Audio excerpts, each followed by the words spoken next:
अस्सलाम वालेकुम जनाब। मैंने अपने पिछले लेक्चर में डिस्कस किया कि कैसे सोशल मीडिया मार्केटिंग का इस्तेमाल करते हुए आप अपने बिजनेस की प्रमोशन कर सकते हैं, और अगर उस प्रमोशन से सेल्स कन्वर्ट नहीं होती तो वो कौन सा प्रोसेस है जिसकी मदद से आप उस प्रमोशन से सेल्स भी कन्वर्ट कर सकते हैं। वो चीज़ें डिस्कस करते हुए मैंने product price place and promotion का इस्तेमाल किया और बड़ी खूबसूरती से ये बताने की कोशिश की कि कैसे ये आपको आपके बिजनेस में फ़ायदा दे सकती है। आज की क्लास में मैं सिर्फ प्रोडक्ट को डिस्कस करने वाला हूं और ये बताने वाला हूं कि प्रोडक्ट की कौन कौन सी चीज़ें हैं जिनको समझना बहुत ज़्यादा ज़रूरी है। तो सबसे पहले लेवल ऑफ प्रोडक्ट को समझना बहुत ज़्यादा ज़रूरी है। किसी भी प्रोडक्ट के 3 लेवल होते हैं। बेसिक लेवल पर उनको समझना बहुत ज़्यादा ज़रूरी है। पहले लेवल को कोर प्रोडक्ट कहते हैं। कोर प्रोडक्ट में उसके कोर बेनिफिट्स बताए जाते हैं। यानी मैंने अगर टूथपेस्ट खरीदा है तो उसके अंदर जो पेस्ट होगा वो उस प्रोडक्ट का कोर पार्ट होगा जिसकी वजह से मैंने उस टूथपेस्ट को परचेज किया। उसकी क्या क्वालिटी है, उसमें क्या इंग्रेडिएंट है, उसमें सॉल्ट है या नहीं है, या उसमें कोई और ऐसा इंग्रेडिएंट है जो मेरे दांतों को महफूज कर सकता है। इसके बारे में जब आप कम्युनिकेट करते हैं तो आप अपनी प्रोडक्ट के कोर लेवल अपनी एडवर्टाइजमेंट में बता रहे होते हैं। इसी तरह से आप अपने बिजनेस में भी ये देखें कि जो आपकी प्रोडक्ट है उसकी कोर लेवल क्या है और उसके बेनिफिट्स क्या हैं, उसको अपने पास राइट डाउन कर लें। ये आपको फायदा होगा प्रमोशन के अंदर इसको एडवर्टाइज करने के लिए। दूसरा लेवल होता है actual part of the product. Actual part of product में, जैसे कि मैंने आपको टूथपेस्ट की एग्जांपल दी, वो टूथपेस्ट का कवर, उसके ऊपर ब्रांड नेम, उसके ऊपर लिखी हुई चीज़ें, पैकिंग एंड पैकेजिंग, उस प्रोडक्ट की क्वालिटी, उस प्रोडक्ट के फीचर्स, ये सारी चीज़ें आ जाती हैं। तो इसको भी लिखना बहुत ज़्यादा ज़रूरी है। आप अपनी प्रोडक्ट के एक्चुअल लेवल को समझें और उसकी क्लासिफिकेशन करें। यहाँ पर मैं ब्रांडिंग के एक लेक्चर की बात करूँगा जो कि मैं ऑलरेडी दे चुका हूँ, जिसके अंदर मैंने पैकिंग एंड पैकेजिंग के अंदर डिटेल इंफॉर्मेशन डिस्कस की। ना सिर्फ पैकिंग एंड पैकेजिंग बल्कि कलर स्कीम, कलर पैलेट और बहुत सारी चीज़ें डिस्कस की। आप उस लेक्चर को भी देखिएगा, वो भी कैप्शन में उसका लिंक अवेलेबल है। तीसरा पार्ट आता है augmented part of the product, जिसके अंदर after sale services, guarantee and warranty आ जाती है। ये वो चीज़ें हैं कि आपने अपने कस्टमर को प्रोडक्ट दे दी, अब देने के बाद उसका कॉन्फिडेंस बिल्ड करने के लिए और उसको आफ्टर सेल सर्विसेज देने के लिए आपके पास क्या चीज़ें हैं। तो कंपनीज करती ये हैं कि वो अपनी इलेक्ट्रॉनिक और डिफरेंट किस्म की प्रोडक्ट की गारंटी और वारंटी देते हैं। There is a small difference between guarantee and warranty.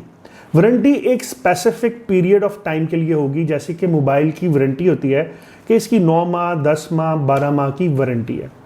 Guarantee जो होती है वो लाइफ टाइम दी जाती है, जैसे कि आपने फोम की देखा कि इसकी लाइफ टाइम गारंटी होती है।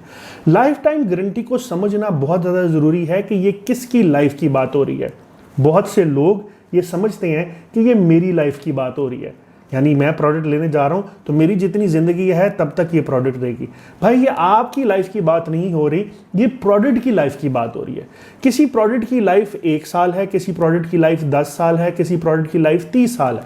तो कंपनी जब ये देखती है कि मेरे फोम की लाइफ 10 साल है और मैं 10 के 10 साल को कवर करना चाहती हूँ, तो वो लाइफ टाइम गारंटी देती है कि जितनी देर इस प्रोडक्ट की लाइफ है, इसमें अगर ये ख़राब हो गई तो आप मेरे पास वापस आएँ और अपनी प्रोडक्ट को ले जाएं। फर्दर मोर अगर देखा जाए वारंटी, तो उस पूरी लाइफ में से उसके किसी हिस्से को अगर एडवर्टाइजमेंट किया जाए तो वो वारंटी कहलाती है। अब मोबाइल 9 महीने 10 महीने तो नहीं चलना होता ना, वो इससे ज़्यादा भी चलना होता है, लेकिन उसके एक स्पेसिफिक हिस्से को जब आपको गारंटी दी जाए तो उसे वारंटी कहा जाता है, क्योंकि आपके कॉन्फिडेंस को एक मखसूस हिस्से तक वो लेना चाहते हैं और उसके बाद कहते हैं अगर ख़राब हो गया तो आपकी जिम्मेदारी। फर्दर मोर अगर आप गारंटी या वारंटी के पीछे लिखी हुई वो सारी इबारत को पढ़ेंगे जो कि बहुत छोटे साइज़ में लिखी होती है, जिसको आज तक आपने नहीं पढ़ा होगा, तो अगर तसल्ली से हम उसको पढ़ें तो ख़ास तौर पर पाकिस्तान में उसके अंदर हर वो शिक डाल दी जाती है कि ये किसी तरह से भी ख़राब हो गया, मैं जिम्मेदार नहीं।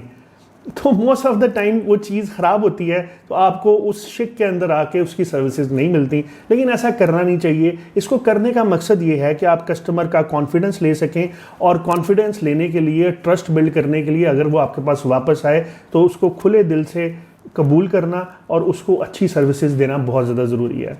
मेरी एक स्टेटमेंट है जिसके अंदर आज से कई साल पहले मैंने ये कहा कि जब आप सेम स्माइल मेंटेन करते हैं ना at the time of after sale services, जो स्माइल आपने मेंटेन की थी at the time of selling your product, तो आपके कस्टमर का ट्रस्ट और कॉन्फिडेंस आप पे बहुत बढ़ जाता है। यानी जब आप प्रोडक्ट बेचते हैं तो आप कहते हैं आओ जी आओ, बिस्मिल्लाह, बैठे जनाब, पानी पिए, ये करें।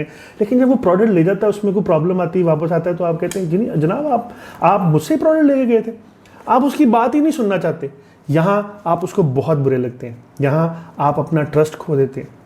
और रिसर्च ये कहती है कि जिसका ट्रस्ट लेवल ज़्यादा हो और जिसको इंसान पसंद करता हो, इंसान हमेशा उससे बाय करता है।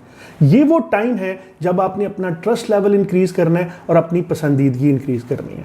आफ्टर सेल सर्विसेज और कस्टमर सर्विसेज का एक लेक्चर भी मैंने दिया है जिसका लिंक मैं कैप्शन में दे देता हूं। आप अगर उसको क्लिक करेंगे तो उसमें बड़ी प्रैक्टिकल एग्जांपल के साथ ये सारी चीज़ों को डिस्कस किया है। उम्मीद करता हूं आपको समझ आई होगी। अगर कोई सवाल पूछना चाहते हैं तो कमेंट में पूछिए। इंशाल्लाह मुलाकात होगी नेक्स्ट लेक्चर में। अल्लाह हाफिज़।